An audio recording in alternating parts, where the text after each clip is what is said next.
Olá, queridos amigos. Eu sou um servo de Deus. Essa é a nossa gota de sabedoria de hoje.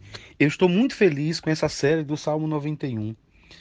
Tantas pessoas digitando lá no canal e uma delas, a Marta, me chamou muito a atenção como esse salmo vem há muitos anos falando ao coração dela e ela agora desfrutando dessa série.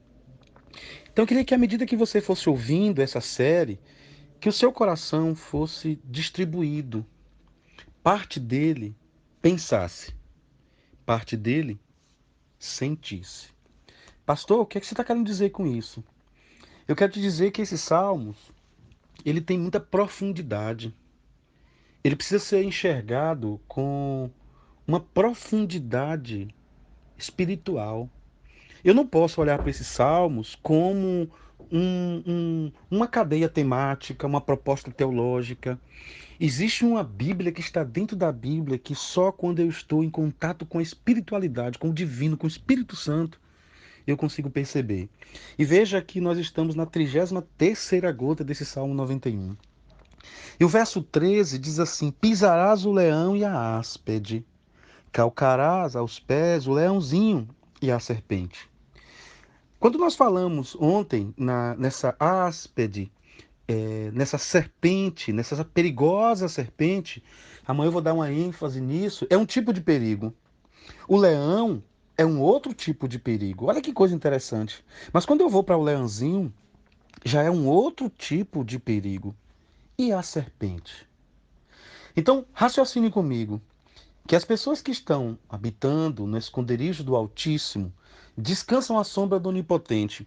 E se eu estou descansado à sombra do Onipotente, como é que os meus olhos conseguem ver setas, mortandade, praga, leão, áspide, serpente, leãozinho? Como assim se eu estou na presença de Deus? Isso me fascina, por quê? Porque a Bíblia, ela não trabalha com subterfúgio, com engano, com encantamento, com relações místicas, transcendentais para o convencimento e o autoconvencimento. A Bíblia trabalha com realidade. Ela diz assim, olha, é melhor você ter um lugar muito seguro para habitar. Porque as adversidades da vida, você não tem força, não. Você não vai conseguir. Olha, as setas que virão sobre você, elas vêm inflamadas. Olha, você vai enfrentar leões e imagine você sem arma nenhuma, porque as armas primitivas daquela época eram totalmente inofensivas diante de um leão.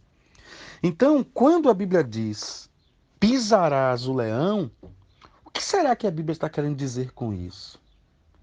Pisarás o leão, pisarás a áspide, calcarás aos pés o filho do leão, calcarás aos pés a serpente. Como assim? Num ambiente desse, num deserto desse, numa adversidade dessa, que força é essa? Que imperativismo é esse da palavra? Então, observamos essas propostas que vêm contra nós, são propostas espirituais. São coisas que vêm para tirar nossa paz. Uma picada, apenas uma picada, já seria o suficiente para nos destruir. Um tapa de um leão já seria o suficiente para nos partir ao meio.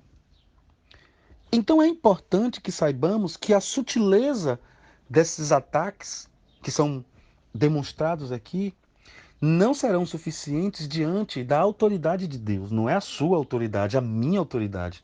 É a autoridade de Deus. E nós temos aqui do perigo visível ao perigo invisível. E são propostas tão variadas que se você piscar o olho, você já foi tragado por um ou por outro. Um rugido desse leão já seria o suficiente para nos destruir, nos degolar. Apenas o olhar de um leão, num momento, num espaço de um deserto, tira totalmente o meu lugar de fala, porque brota um silêncio, não tem nem a quem pedir socorro. Então considere de forma muito, eu diria que espiritual, racional também, que essas 4 tentações, elas não são suficientes para destruir o que eu tenho, que é a habitação de Deus. Eu não vou ter medo do rugido do leão. Por mais que eu seja corajoso, eu não vou ter medo, não é porque eu sou corajoso, porque a minha coragem vai me frustrar. Essa serpente que provavelmente estará escondida na areia, quando eu menos esperar, ela vai me destruir, porque ela tem venenos. Agora, e como é que eu vou enfrentar esse leão?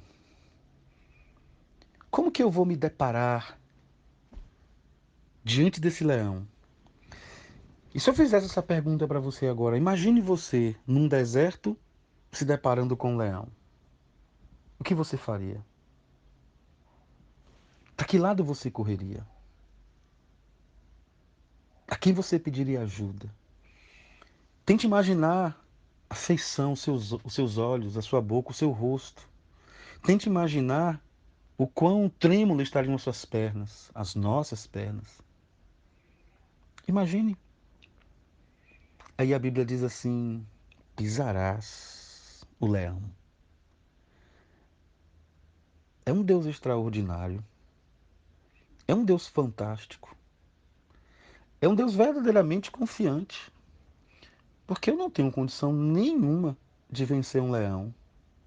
Eu não tenho condição. Eu não tenho força. Não tenho condição. Mas a Bíblia está dizendo que o meu Deus está comigo. E se eu estiver habitando no esconderijo do Altíssimo, mesmo que o leão venha contra mim, eu não sou um desanjado, como eu já falei numa das gotas, eu não sou um desamparado, porque Deus me ampara. E eu termino recebendo forças na minha fraqueza, porque o Espírito Santo, ele é a minha força. Oh Deus, obrigado, Senhor, pelos meus irmãos e irmãs. Eu quero entregar essa gota pedindo proteção do Senhor contra os leões da vida. Quantos homens me ouvindo agora nem percebem que estão diante de um leão ou de uma leoa? Quantas mulheres me ouvindo agora nem percebem que estão diante de um leão ou de uma leoa? Dá-nos discernimento, ó Deus, nos desertos da vida, na caminhada da vida, nos oásis da vida, para percebermos os leões que às vezes vêm disfarçados de gatinhos. E eu preciso da tua força, da tua ajuda, da tua direção, do temor do Senhor na minha vida, em nome de Jesus. Amém. Grande abraço, pessoal. Fiquem com Deus.